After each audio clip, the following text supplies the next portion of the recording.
అహ్మదాబాద్ విమాన ప్రమాదం గురించి ప్రాణాలతో బయటపడ్డ విశ్వాస్ కుమార్ రమేష్ ను ప్రధాని మోడీ పరామర్శించారు. ప్రమాద ఘటన గురించి మోదీ బాధితుల్ని అడిగి తెలుసుకున్నారు. టేకాఫ్ అయిన కొద్దిసేపట్లోనే ప్రమాదం జరిగిందని తెలిపాడు. 2-3 సెకండ్లు విమానం స్ట్రైక్ అయినట్లు అనిపించిందని రమేష్ ప్రధానికి వివరించారు.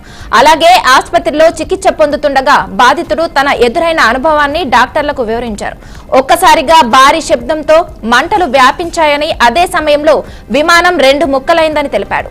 ఆ సమయంలో తన సీటు పూర్తిగా విడిపోయి పక్కకు వెళ్లిందని, అదృష్టవశాత్తు మంటల మధ్యలో కొన్ని శిథిలాలు అడ్డుగా ఉండటంతో అవి తనకు రక్షణగా నిలిచాయని వైద్యులకు వివరించాడు. కొంతమంది తాను విమానం నుంచి దూకినట్టుగా చెబుతున్నారని, అయితే అది అబద్ధమని, ప్రమాద సమయం నుంచి బయటపడడం తన అదృష్టమని తెలిపారు.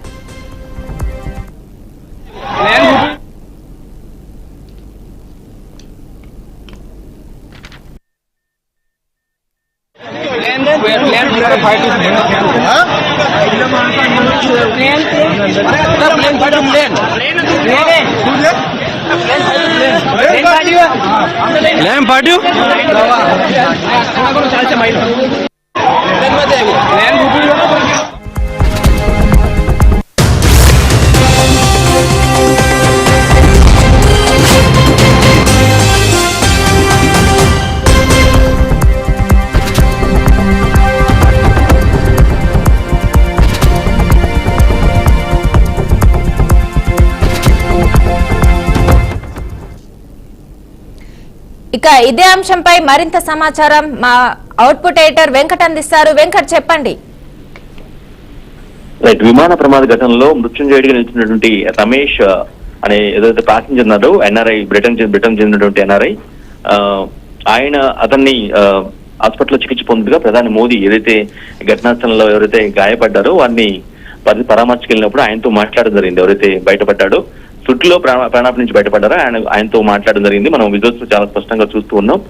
రమేష్ విశ్వాస్ కుమార్ అనే వ్యక్తి ఎవరైతే అంతమంది ఆ ఫ్లైట్ మొత్తంలో కూడా 242 మంది ఉంటే అందులో నుంచి ఒకే ఒక సర్వైవర్ బయటపడ్డారు. అతని పేరే రమేష్. సో అతన్ని తో ప్రధాని మోదీ మాట్లాడడం జరిగింది. ఆయన ఎలా తప్పించుకున్నాడు, ఎలా బయటపడ్డాడు అనే అంశం గురించి కూడా కొంత డీటెయిల్స్ డాక్టర్ తో పాటుగా ప్రధాని మోదీ కూడా చెప్పినట్టుగా తెలుస్తూ ఉంది.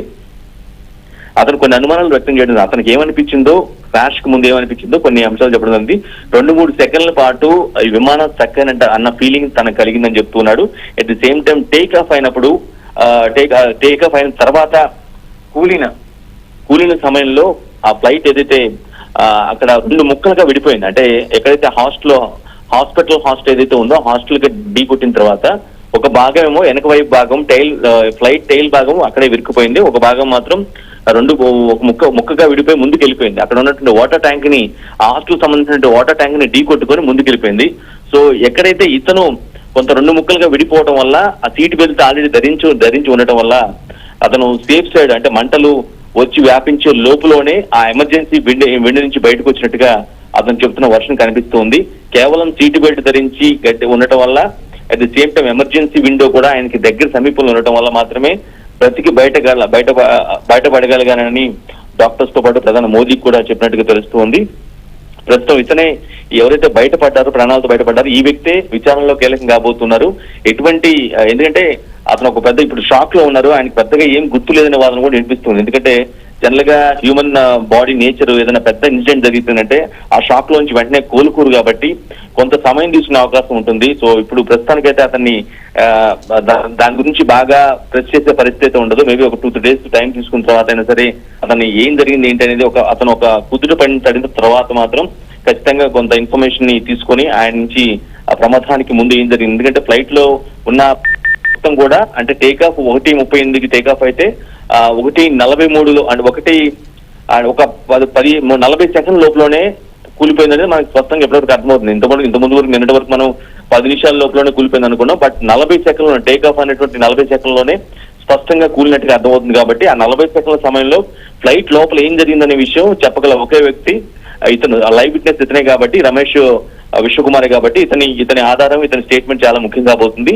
అదేవిధంగా బ్లాక్ బాక్స్ ఏదైతే ఉందో, బ్లాక్ బాక్స్ టెక్నికల్ గా ఆ డివైస్ అనేది ఎంత ఇంపార్టెంటో సేమ్ ఇప్పుడు ఈ లైవ్ విట్నెస్ ఎవరైతే మిగిలి ఉన్నారో ఇతను చెప్పబోయే అంశాలు కూడా అంతే ఇంపార్టెంట్.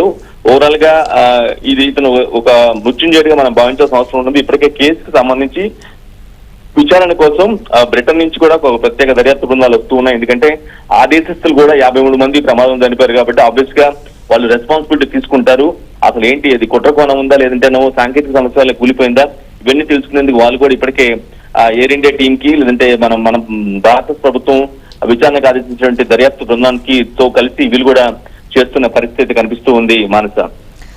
అయితే అంతమందిలో రమేష్ ఒక్కడే ప్రాణాలతో బయటికి రావడం, వీళ్ళ కుటుంబ సభ్యులు ఎలా స్పందిస్తున్నారు ఈ ఘటనపై? జనరల్ గా ఫ్లైట్ క్రాషెస్ అంటే అసలు బతికే ఛాన్సెస్ ఉండవు అనేది మన ఓపెన్ ఫ్యాక్ట్ అందరికి తెలిసిందే. మనం ఎన్ని చూసినా సరే విమానయాన చరిత్ర ఎక్కడ తీసుకున్నా, భారతదేశంలో విమానయాన చరిత్ర తీసుకున్నా, ప్రపంచవ్యాప్తంగా ఉన్నటువంటి విమానయాన చరిత్ర తీసుకున్నా సరే క్రాషెస్ లో బయటపడిన వ్యక్తులు చాలా అరుదుగా ఉంటూ ఉంటారు. ఒక 100 ప్రమాదాలు జరిగితే ఖచ్చితంగా అందులో నుంచి బయటపడేది 2-3 మాత్రమే ఉండే అవకాశం ఉంటుంది. సో ఆ 2-3లో రమేష్ ఒకరు కావటం ఖచ్చితంగా వాళ్ళు పెద్ద ఒక బూస్టప్ గానే భావిస్తూ ఉంటారు. అంతమంది కళ్ళ ముందు కాలిపోయినప్పుడు కూడా ఇతను ఆ ప్రమాదం నుంచి తొట్టులో తప్పించుకుని బయటపడటం, ప్రాణాలతో మాట్లాడుతూ ఉండటం, అందరికీ కళ్ళ ముందు కనిపించడం అనేది నిజంగా ఒక పెద్ద అసెట్ గా ఒక బూస్టప్ గానే భావిస్తుంటారు. కుటుంబ సభ్యులంతా కూడా కొంత మేరకు ఎలాగలో బయటపడ్డారని ఒక జోష్ లో ఉన్నప్పుడు, ఒక ఆనందంలో ఉన్నప్పుడు కూడా, కానీ అతనితో పాటు ప్రయాణించిన అందరూ కూడా అంత దారుణంగా మంటల్లో కాలిపోవడం దాన్ని మాత్రం ప్రతి ఒక్కరు కూడా హృదయ విదారకంగా కనిపిస్తుంది. ఓవరాల్ గా రమేష్ మాత్రం ఎవరైతే బ్రిటన్ లో సెటిల్ అయినటువంటి ఎన్ఆర్ ఎవరైతే ఉన్నారో రమేష్ విశ్వకుమార్, అతను ఈ దర్యాప్తులో మాత్రం ఖచ్చితంగా కీలకం కాబోతున్నాడు మనస. అయితే ఈ ప్రమాదంపై అంతర్జాతీయ విమానాశ్రయ సంస్థల అభిప్రాయం ఎలా ఉంది? అంటే బ్రిటిష్ నుండి కొంతమంది ఉన్నారు కదా, సో వాళ్ళ అభిప్రాయం ఎలా ఉంది? మీరన్నట్టుగా ప్రమాదంలో 53 మంది బ్రిటన్ దేశస్తులు చనిపోయారు. అంటే యునైటెడ్ కింగ్డమ్, బ్రిటన్ అంటే మన యునైటెడ్ కింగ్డమ్, దాని క్యాపిటల్ లండన్ మనకు తెలిసిందే. సో ఆ దేశస్తులు, అదేవిధంగా పోర్చుగీస్ చెందినటువంటి దేశస్తులు ఒక 7 ఉన్నారు, కెనడియన్ ఒకరు ఉన్నారు, అంటే అమెరికాకు సమీపంలో ఉన్నటువంటి దేశం కెనడాకు చెందినటువంటి ఒక జాతీయుడు ఉన్నారు, ఎక్కువ మంది 169 ఇండియన్స్ ఉన్నారు. కాబట్టి ఆబ్వియస్ గా ఆ దేశంలో అంటే ఒక ప్రమాదంలో విదేశీయులుగా చనిపోయినట్లయితే ఆ దేశంలో ఖచ్చితంగా వారు కొంత అనుమానాలు రైజ్ చేస్తూ ఉంటారు. తమ జాతీయులు ఇలా విధంగా ప్రమాదంలో కోల్పోయారు, వాళ్ళకి జస్టిస్ చేయాల్సిన అవసరం ఉంటుంది. అది పక్క దేశంలో ప్రమాదంలో జరిగి కూలిపోయారు కాబట్టి అసలు ఏమన్నా కుట్రకోణం ఉందా ఏంటి, అసలు దీనికి నిర్లక్ష్యమే ప్రధాన కారణంగా కనిపిస్తుందా, ఈ అంశాలు మొత్తం కూడా రకరకాల డౌట్స్ వస్తూ ఉంటాయి. కాబట్టి ఆబ్వియస్ గా ఆయా దేశాలకు సంబంధించిన దర్యాప్తు సంస్థలు కూడా ఇక్కడ భారత ప్రభుత్వంతో సంప్రదించి ఖచ్చితంగా విచారణలో పాల్గొంటే వారికి. Okay, thank you Venkat.